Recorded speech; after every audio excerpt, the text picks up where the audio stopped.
Hello student, जय हिंद। तो कैसे हैं आप लोग? आई होप सब बढ़िया होगा और आपकी पढ़ाई भी अच्छी चल रही होगी। तो हमारा जो पिछला टॉपिक था वो सूफी संत से रिलेटेड था। ये जो हमारा नेक्स्ट टॉपिक है ये बाबर और शेरशाह से रिलेटेड है। तो चलिए बाबर और शेरशाह से रिलेटेड हम एमसीक्यू डिस्कस करेंगे। और पिछला वीडियो अगर आपने नहीं देखा है तो हम डिस्क्रिप्शन बॉक्स में लिंक दे देंगे, आप देख लीजिएगा। तो चलिए बिना देरी के स्टार्ट करते हैं। हमारा पहला प्रश्न है आज का, अफगानिस्तान पर आधिपत्य के समय बाबर को किसने भारत पर आक्रमण करने के लिए निमंत्रण दिया था? A option Ustad Ali, B option Mustafa, C option Daulat Khan, D option Hasan Hasan Khan.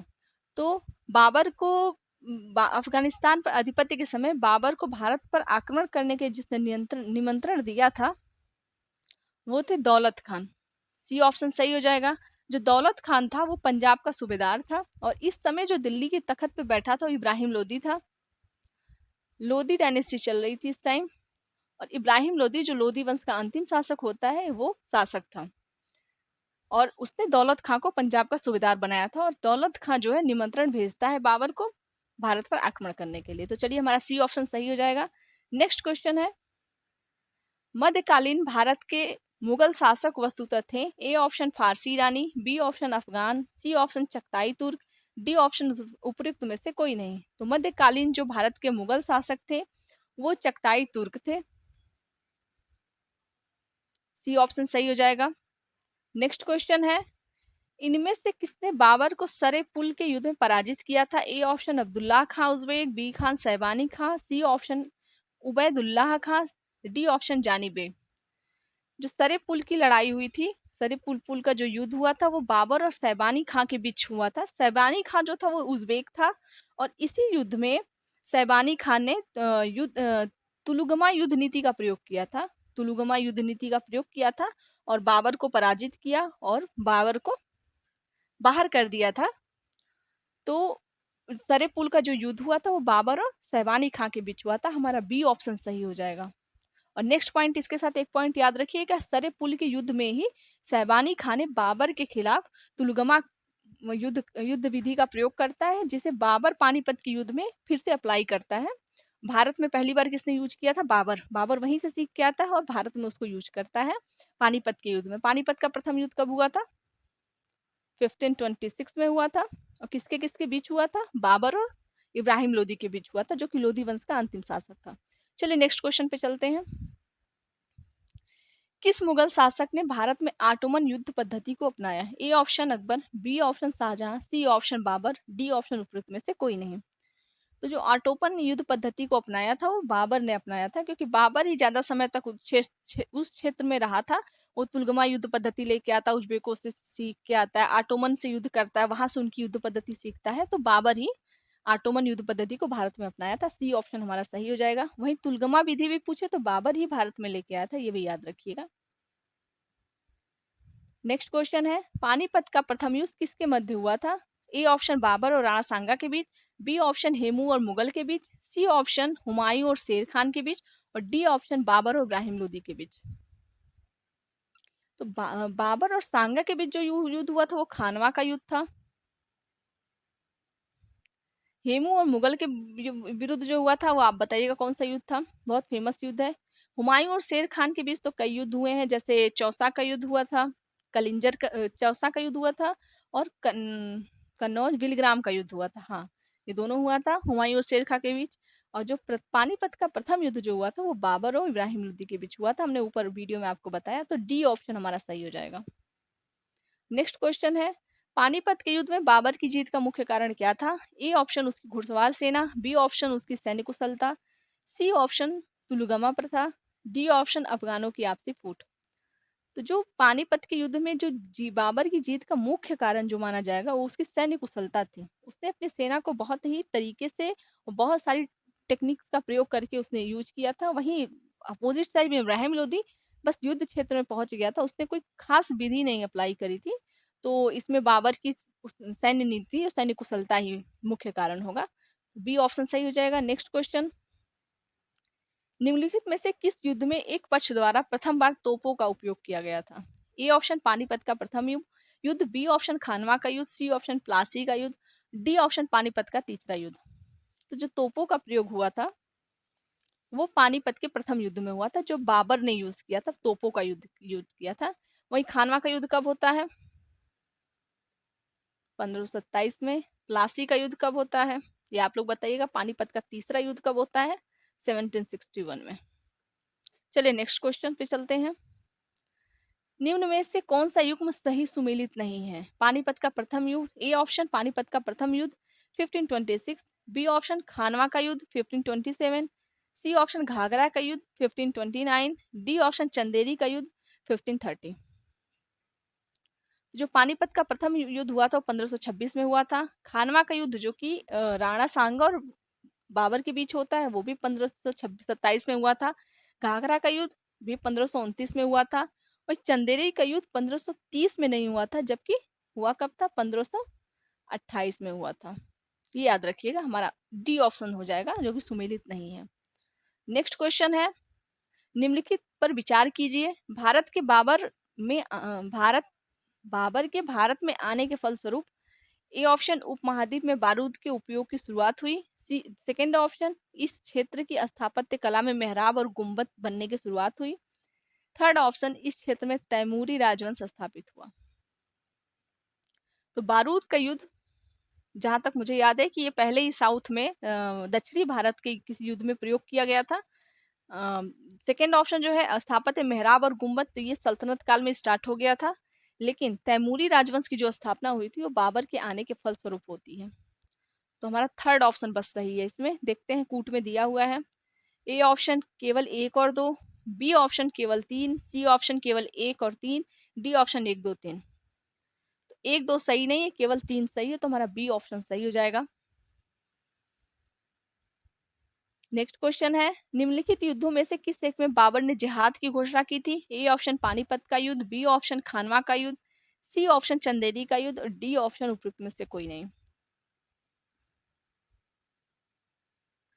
तो बाबर ने राणा सांगा के विरुद्ध जो युद्ध हुआ था, खानवा का युद्ध, जो कि 1527 ईस्वी में हुआ था, उस युद्ध में जिहाद का नारा दिया था। और जिहाद के थ्रू ये कि हमें, ये जिहादी हैं और हमें इनके साथ अपने धार्मिक युद्ध की घोषणा की थी, ताकि उसके सैनिकों का मनोबल न टूटे, इसलिए उसने जिहाद का नारा दिया था। तो हमारा बी ऑप्शन सही हो जाएगा।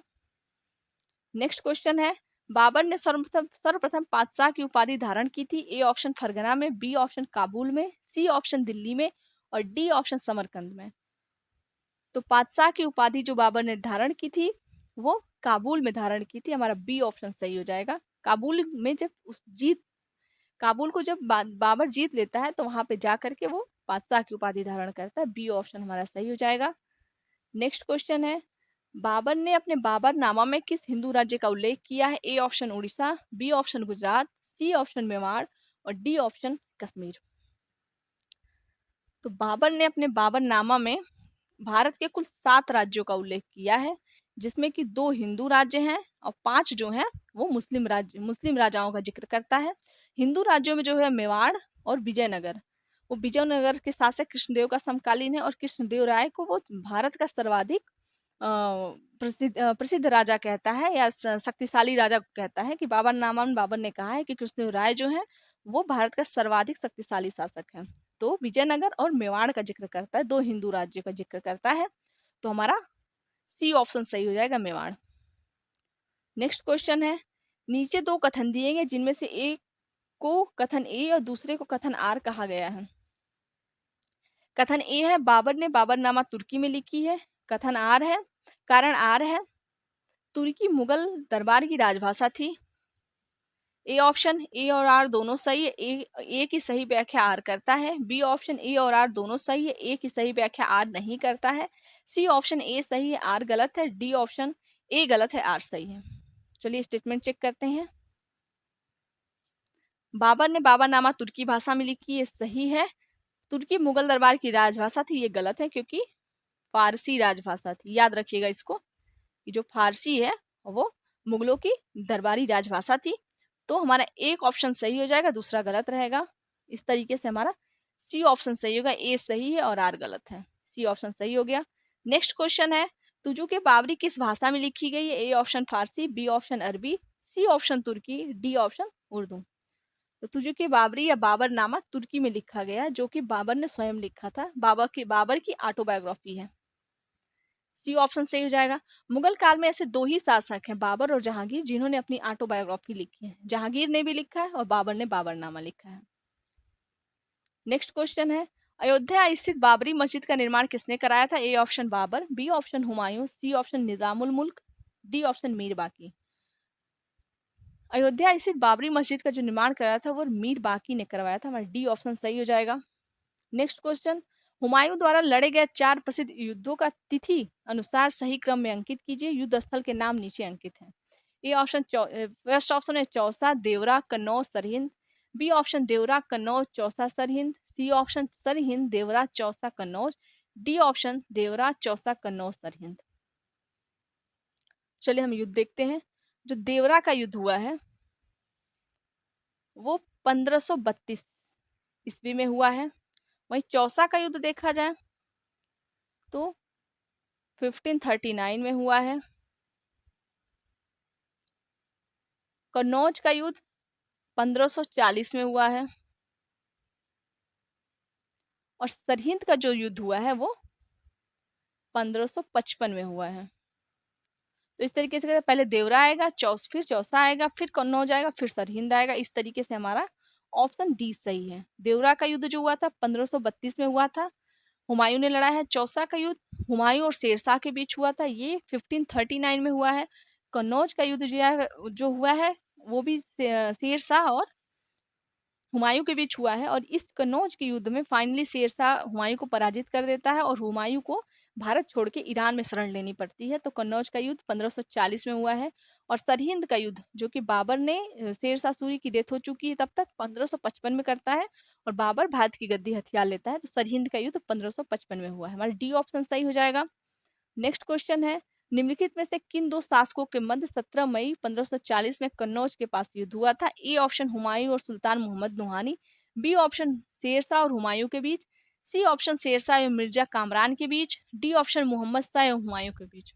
तो हमने ऊपर बताया कि 1540 में जो कन्नौज का युद्ध हुआ है वो हुमायूं और शेरशाह के मध्य हुआ है, जिसमें हुमायूं पराजित होता है और फाइनली शेरशाह हुमायूं को देश से बाहर खदेड़ देता है और जो हुमायूं है वो ईरान में जाके शरण लेता है। तो हमारा बी ऑप्शन सही हो जाएगा। नेक्स्ट क्वेश्चन है, फरीद जो बाद में शेरशाह सूरी बना ने कहाँ शिक्षा प्राप्त की थी? A option Sasaram, B option Patna, C option Jaunpur और डी ऑप्शन लाहौर। तो शेरशाह ने जो शिक्षा प्राप्त की थी वो जौनपुर में प्राप्त की थी, क्योंकि जौनपुर उस समय शिक्षा का बहुत बड़ा गढ़ होता था। इसे जौनपुर में बहुत ही मतलब विद्यालय स्थापित थे और शिक्षा का गढ़ होता था उस टाइम, इसलिए शेरशाह सूरी ने जो शिक्षा प्राप्त की थी वो जौनपुर में प्राप्त की थी। सी ऑप्शन सही हो जाएगा। नेक्स्ट क्वेश्चन है, निम्नलिखित में से किस सुल्तान ने पहले हजरत आला की उपाधि अपनाई और बाद में सुल्तान की? ए ऑप्शन है Bahlol Lodi, B option Sikandar Lodi, C option Sher Shah Suri, D option Islam Shah Suri. तो जो पहले हजरत आला और बाद में सुल्तान की उपाधि धारण करता है वो शेरशाह सूरी है। दिल्ली की गद्दी बैठने के बाद वो सुल्तान की उपाधि धारण करता है। और नुसरत खां, बंगाल के शासक नुसरत खां को पराजित करके शेरशाह जो है हजरत आला की उपाधि धारण करता है। वहीं चौसा की विजय के बाद, चौसा का युद्ध जब विजय कर लेता है तब वो शाह की उपाधि धारण जो है शेरशाह की उपाधि धारण करता है। इतना याद रखिएगा। हजरत आला जब बंगाल के शासकों को पराजित करता है तो हजरत आला की उपाधि धारण करता है। वहीं चौसा के युद्ध में जब हुमायूं को पराजित करता है तो शेरशाह की उपाधि धारण करता है। नेक्स्ट क्वेश्चन है, निम्नलिखित घटनाओं पर विचार कीजिए और उन्हें क्रमानुसार व्यवस्थित कीजिए। फर्स्ट है दौरा का युद्ध, सेकंड है कन्नौज का युद्ध, थर्ड है सामूगढ़ का युद्ध, फोर्थ है चौसा का युद्ध। तो ये क्रमानुसार व्यवस्थित करना है। चलिए करते हैं। दौरा का युद्ध कब हुआ था? 1532 में हुआ था। कन्नौज का कब हुआ है? 1540 में हुआ है। सामूगढ़ का कब हुआ है? 1658 में शाह शुजा और अंग्रेज के बीच हुआ था। और चौसा का युद्ध 1539 में हुआ था। कन्नौज का युद्ध जो हुआ था वो शेरशाह और हुमायूं के बीच हुआ था। सामूगढ़ का जो युद्ध हुआ था शाह सूजा से नहीं हुआ था, दारा शिकोह से हुआ था और औरंगजेब के मध्य हुआ था सामूगढ़ का युद्ध। और चौसा का युद्ध भी हुआ था जो वो शेरशाह और हुमायूं के बीच हुआ है। तो सबसे पहले दौरा का युद्ध आएगा, फिर चौसा आएगा, उसके बाद कन्नौज का युद्ध, उसके पश्चात सामूगढ़ का युद्ध। नेक्स्ट क्वेश्चन है निम्नलिखित में से किसने नेक्स्ट क्वेश्चन है निम्नलिखित में से किसने अपने बादशाह पति के लिए मकबरे का निर्माण करवाया था? ए ऑप्शन शाह बेगम ने, बी ऑप्शन हाजी बेगम ने, सी ऑप्शन मुमताज महल बेगम ने और डी ऑप्शन नूरुन्निसा बेगम ने। तो अपने पति के लिए मकबरे का जो निर्माण करवाया था वो हाजी बेगम ने करवाया था। हमारा बी ऑप्शन सही हो जाएगा। और ये जो मकबरा बनवाया था ये हुमायूं का मकबरा है और ये भारत का प्रथम दोहरा गुंबद वाला मकबरा है। जो हुमायूं का मकबरा बनवाया है वो हाजी बेगम ने बनवाया है और ये भारत का पहला ऐसा मकबरा जो जिसमें दोहरा गुंबद यूज किया गया है। तो हमारा बी ऑप्शन सही हो जाएगा। नेक्स्ट क्वेश्चन है चांदी का सिक्का किसने शुरू किया था? A option Akbar, B option Shershah, C option Alauddin Khilji, D option Bakhtiyar काकी।